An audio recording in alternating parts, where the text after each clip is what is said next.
Minister of Education. Minister, you're currently changing the system by which school bus contracts are awarded in this province.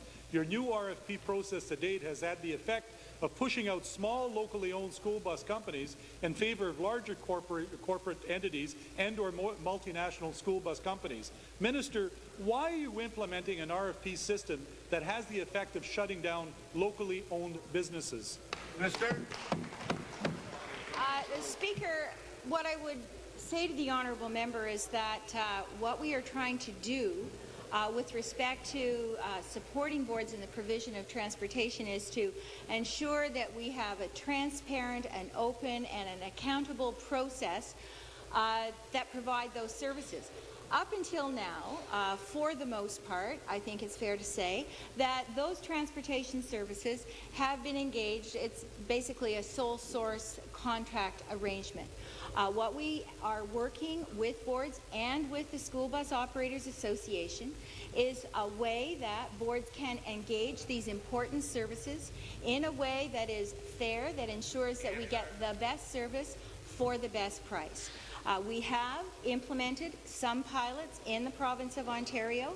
We are examining the results of those pilots. Supplementary. Well, Minister, the effect of the pilots are pretty clear.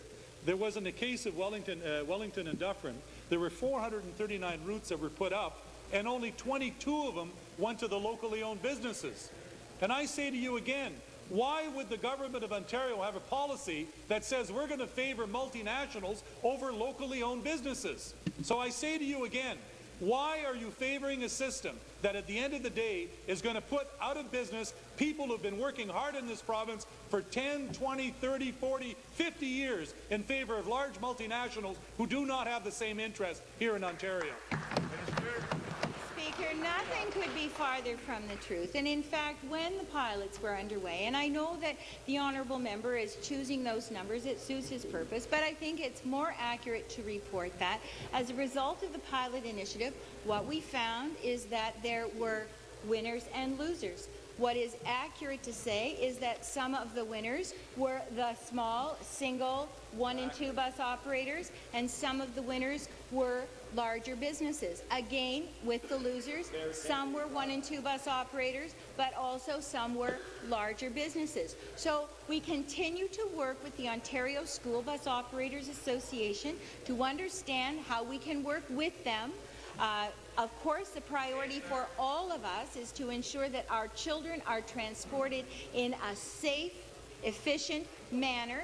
And then we say to the parents and to the taxpayers of Ontario, Thank